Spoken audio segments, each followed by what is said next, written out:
It's hard to say exactly what goes into making a Marine, or a man for that matter. But whatever it is, there are two basic elements you always have to have. When I call off your last name, you're going to answer up, sir, here, and sound off your first name.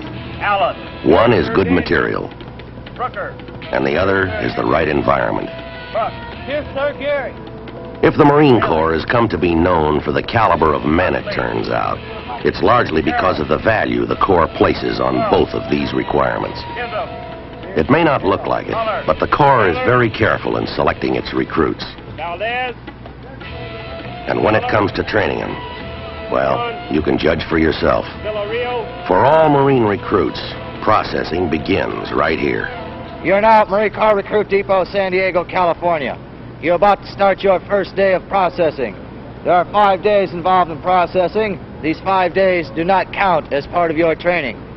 From now on, the first word out of your mouth is going to be sir, unless you are asked a simple question that can be answered with a yes or a no, and then you will answer yes sir or no sir. While you are here, we'll expect you to act as a man. You will be treated as a man. From now on, you will do things to the best of your ability, and you will move as fast as possible. Almost as much a trademark of the Marines as the way they carry themselves and walk is their distinctive hairstyle. It takes some time for recruits to develop the other characteristics, but they can get the haircut in just a few minutes, which is just one of the many practical advantages of this kind of haircut. The haircutting begins the processing, and in a way, it's rather fitting because it graphically marks the kind of radical transformation the recruits can expect in other areas.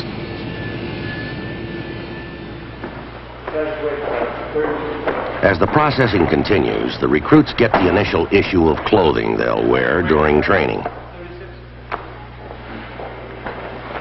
10.5. The first scrub down in the Corps is the first of countless showers and wash-ups of all kinds they'll undergo in the Marines. The Corps has always been zealous about cleanliness Turn around, put your heels against the bench. and upholding the military tradition of neatness and bearing, no matter what you're wearing. Undo your trousers. Turn around. Go down and exchange your trousers for 34, 36. The Corps is also very demanding about physical condition, and so examinations are an important part of the initial processing. All of these men were carefully examined before they were accepted as Marine recruits, but the Corps just wants to be sure there's nothing wrong with them now. Those that need glasses will get them. Number 7 is missing. Number 14, snake eyes. If any bad teeth are found, they'll be taken care of while the recruit undergoes training. 31 and OF. Was that 30 occlusal? Yes, number 30 occlusal. Okay, Private. I'll be here in the classroom all the rest of the morning to give you assistance on any question that you may have. Yes, sir. The Corps also wants to know just what its recruits are capable of, and so they're given a series of tests.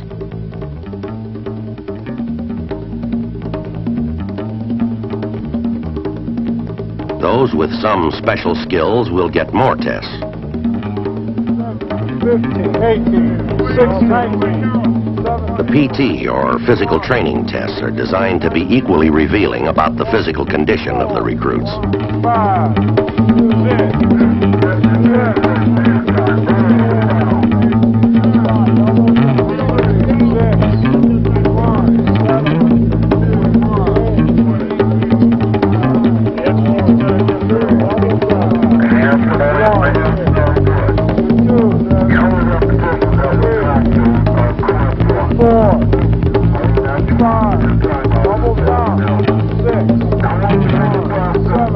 Those that require it will get extra training and attention to ensure they meet the requirements set for all recruits.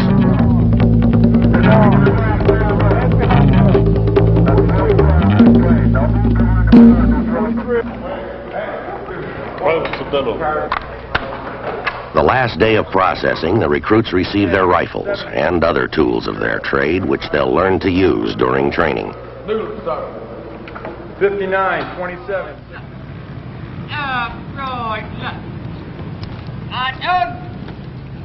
1, 2, sir! Put down your gear.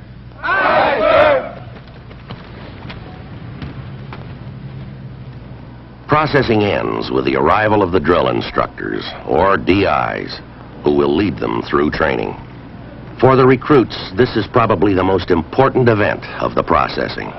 It brings them together with the men who are going to be personally responsible for their training. Sir, pick up your gear! Aye, sir!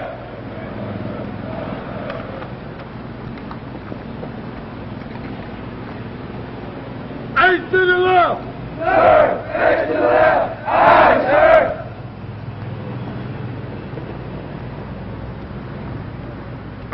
During the training, the recruits in each platoon will spend some 16 hours each day under the sharp, watchful eyes of their drill instructor. Commander Staff Sergeant Holmberg. Over the years, these drill instructors have become almost as much of a legend in the Corps as its heroes. And rightly so, because they've had a hand in shaping most of them. But like all legends, they've been transformed and exaggerated into something that they aren't. And as a result, they're frequently judged on the basis of what people have heard they are, rather than what the recruits actually know they are. Whenever you're told to do something, do it good, as quickly as possible, to the best of your ability. All three of us, platoon commander and the two drill instructors, will be in charge of you at all times. In any case, it's hard to exaggerate the importance of the DIs, and the Corps is very much aware of the role they play in making Marines. For this reason, it carefully selects You're a great them. officer in your chain of command. Yes, sir, it was. Let's see, have you passed the PFT in the last 6 months? Yes, sir. Do you feel that you have anything medically wrong with you that would disqualify you for this type of duty? No, sir. Step Sergeant Green, you realize that this is a very challenging job and a very demanding job. It'll probably mean that you'll have to spend approximately 80 hours a week at work and probably have to be away from home every third night standing the duty. Do you want to be a drill instructor? Yes, sir, I would like to be a DI. Then just as carefully trains them at its drill instructor school. Period of instruction, we're going to be covering the Daily 7 exercise. You, as drill instructors, must know the Daily 7 exercise in order to teach your recruits. The Daily 7 exercise is nothing more than a warm-up exercise. Welcome aboard, Sergeant. Thank you, sir. Please take a seat. Just out of drill. When they do become drill instructors, they work under the supervision of a series commander who is responsible for all the platoons in a particular series. Thus, whatever he may be, every DI is carefully selected, carefully trained, experienced, and under constant supervision. Well, you're in luck, Sergeant Cruz. We're just picking the series up out of receiving, and to be able to get with them all the way through, I think it'd be a very rewarding experience. It's much better starting with them. So I'll be seeing you on the drill field. Give me your buttons on button. Private doesn't know, sir. Answer him. Can't hear you. Private doesn't know, sir. How about getting your weapons squared away? Yes, sir. And if he seems brusque and impatient, it's because he has a tough job and not much time to do it. Recruit training actually begins with the DI taking over and telling their platoons exactly what will be expected of them.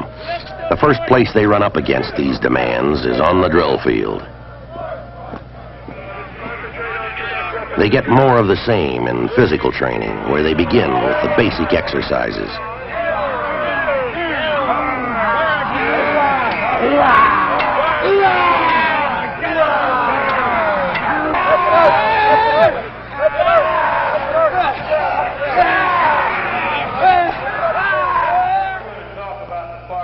And it continues in their classes. This part here, located in gray in color, is known as the trigger housing. The trigger housing. I'm going to move down here and pick up this part right here, which is under spring. Some 10,000 troops under the command of Brigadier General Ross. The Marines over here on the other side with only 500 men. Careful not to touch the inside portion. And we're going to place the dressing directly on the wound. We're going to spread our fingers out. Hard. There are also practical applications, such as guard duty.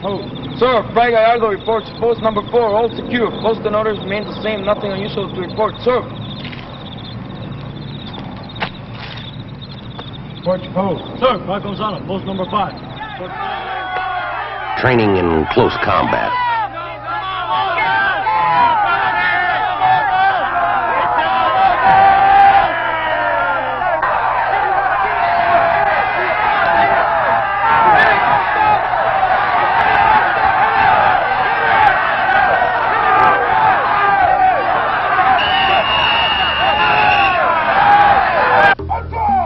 Also, hand-to-hand combat.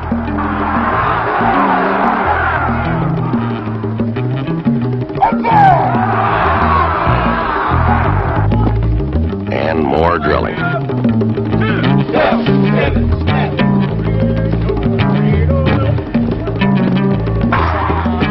Everybody's constantly tired and aching these first days of training. Still, the exercises get progressively harder.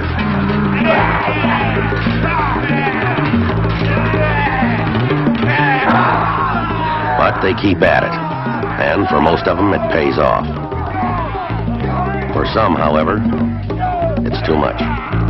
As soon as the DIs spot individuals who are having trouble, they usually work out a program of their own to give them special help.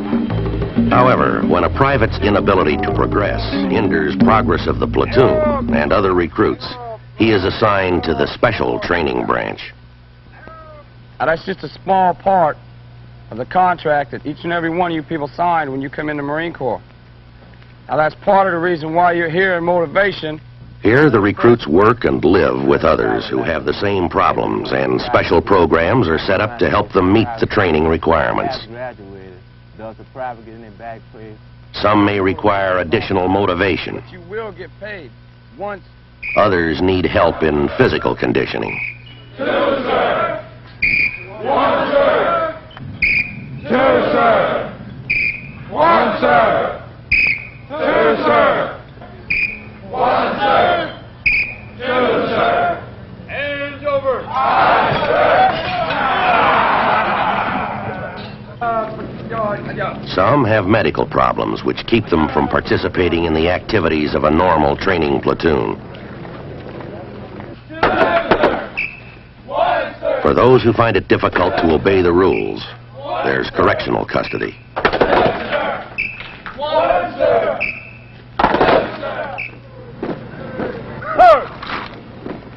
By the time the final days of the first phase of training roll around, everyone is beginning to feel that they're a part of a team. By now, the soreness and stiffness have begun to disappear.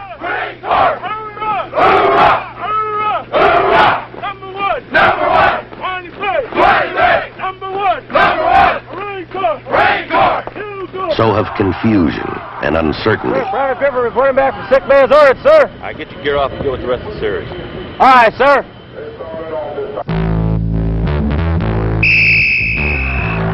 Most recruits manage to find the strength and energy for sports and for competition with the other recruits in training.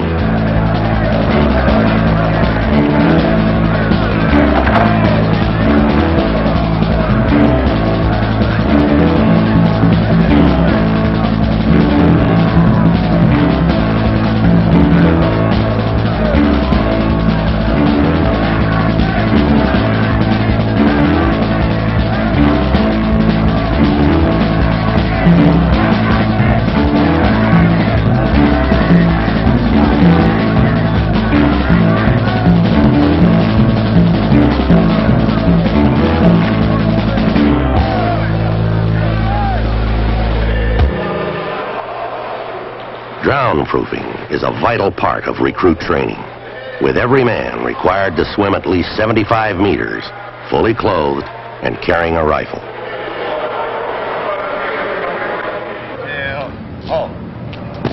By the time they've completed the first phase of training, the recruits are considered ready to be introduced to another old tradition of military life: mess and maintenance duty.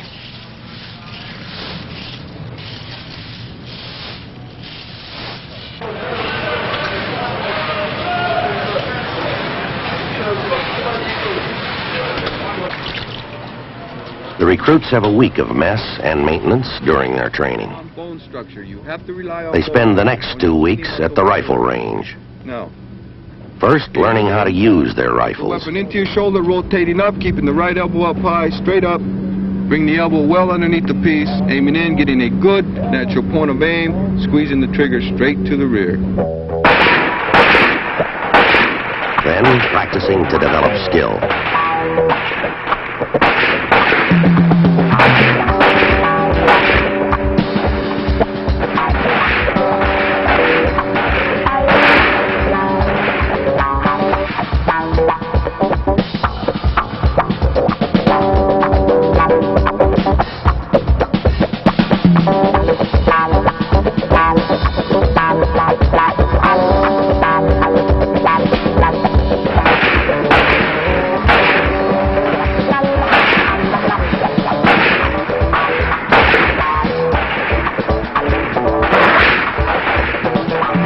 This is one of many opportunities the recruits will have to qualify with their rifle.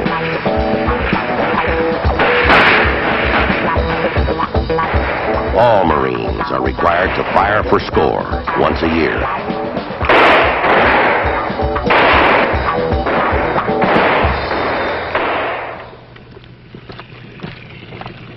Also included in second phase is an introduction to combat training.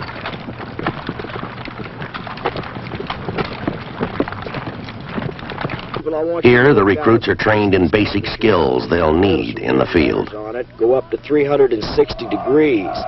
They learn how to use a compass. It's composed of that makes up the earth. Now then, what we're going to learn today is how to shoot an azimuth. Before we can do this, we must Practice using maps. such as the point, if you look to your rear, where the little radar is set up on the hill. Here, they have a chance to actually work with mines and demolition charges. Pick it up and keep your finger on the door at all times. The recruits also learn to use grenades properly. Prepare to throw. Throw grenade. On the way!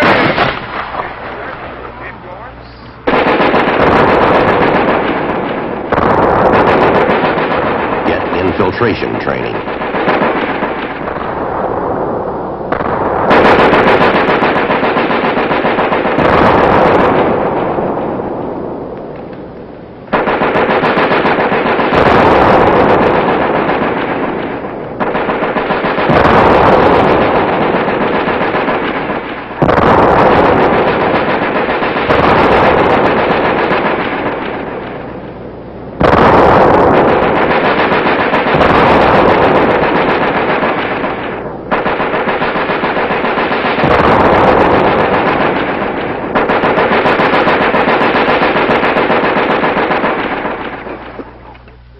Combat training introduces the recruits to the kind of food and living conditions they'll encounter in the field.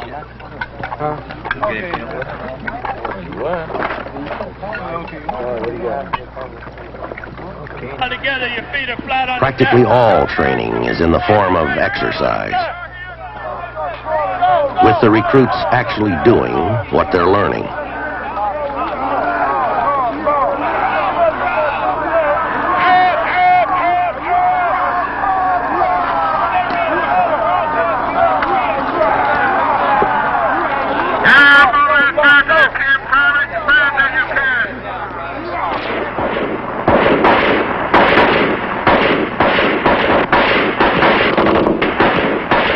Many of the training activities take place at night.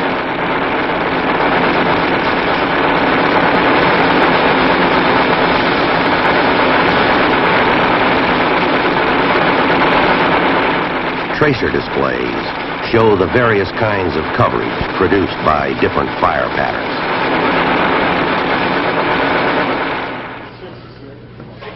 The men return to the recruit depot for the third and final phase of their training.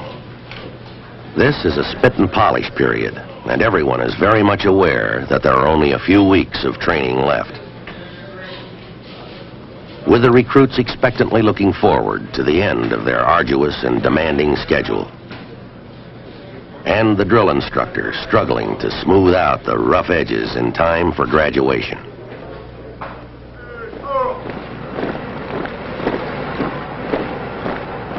In the meantime, everyone continues to drill. The physical training is harder than ever. Still, everybody does it. Their schedule is tougher than ever, but now they can handle it without straining. You don't see anything to it. You don't do anything about it. For those who display a potential as leaders, there is a special program to develop it and make them aware of the challenges and rewards, as well as the responsibilities of leadership. Almost before anybody can believe it, graduation day arrives.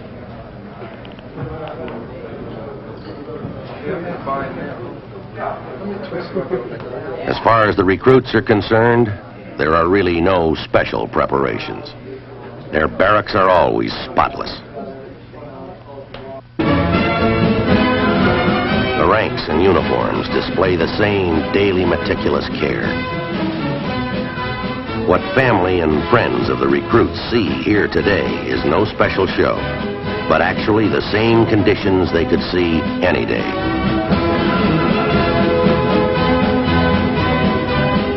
The big difference, of course, is in the recruits themselves.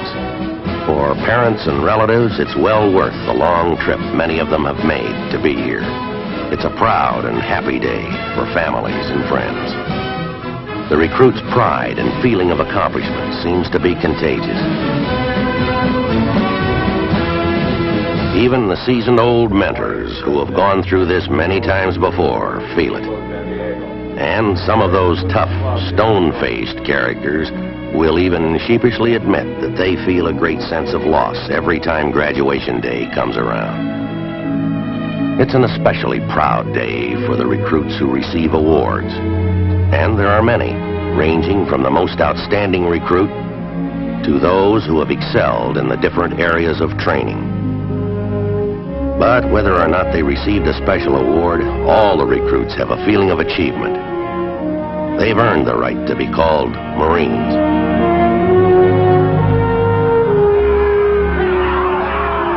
It takes good men to get through the Marine recruit training program, and everybody knows it.